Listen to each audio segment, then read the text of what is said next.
থাইল্যান্ডে বসবাসরত বাংলাদেশের প্রবাসীদের জন্য সুখবর দিল থাইল্যান্ড। আসলে যারা দীর্ঘদিন যাবৎ থাইল্যান্ডে বসবাস করে আসছে বা যারা প্রবাসী, যে তাদের ই পাসপোর্টের জন্য বারবার তারা ইমিগ্রেশন যে পাসপোর্ট অধিদপ্তরে যাচ্ছে বা তার দূতাবাসে গিয়ে খোঁজ নিচ্ছে বা কখন তাদের এই পাসপোর্টটি বিতরণ করা হবে বা ই পাসপোর্ট কোন সময় পাবে তা নিয়ে থাকছে আজকের মূল ভিডিও।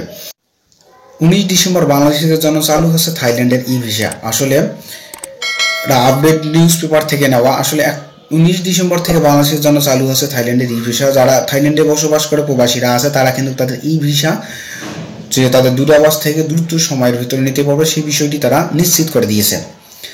আগামী 19 ডিসেম্বর থেকে বাংলাদেশের সরকারি পাসপোর্টধারী ই ভিসা দেবে থাইল্যান্ড। আর সাধারণ নাগরিকদের আগামী 2 জানুয়ারি থেকে এই ভিসা দেওয়ার সিদ্ধান্ত নিয়েছে দেশটির সরকার। আসলে যে যারা পাসপোর্টধারী নাগরিক সরকারি এবং পাসপোর্টধারী ই ভিসা থাইল্যান্ডে বসবাসরত আছে তাদেরকে 19 ডিসেম্বর থেকে কিন্তু ভিসা প্রদান করবে। আর সাধারণ নাগরিকদের আগামী 2 জানুয়ারি থেকে এই ভিসা দেওয়ার সিদ্ধান্ত নিয়েছে থাইল্যান্ড দেশের সরকার। আসলে যারা প্রবাসে বসবাসরত আছে তারা চাইলে তাদের ই পাসপোর্ট বা ভিসা তারা নিতে পারবে। সোমবার 16 ডিসেম্বর ঢাকা থাইল্যান্ড দূতাবাস এই তথ্য জানিয়েছেন। বাংলাদেশের সাধারণ পাসপোর্টধারী অনলাইনে আবেদন করে থাইল্যান্ডের ভিসা নিতে পারবে। আসলে যারা সাধারণ তারাও কিন্তু চাইলে অনলাইন থেকে তাদের এই ভিসা নিতে পারবে।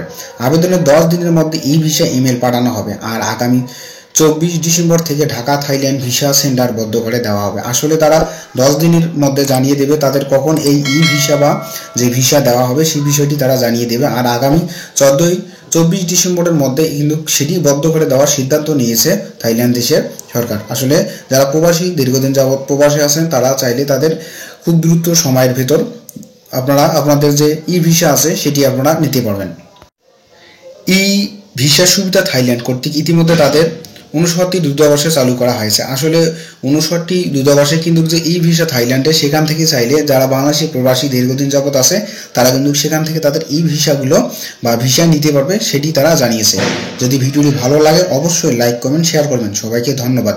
ভালো থাকবেন, সুস্থ থাকবেন।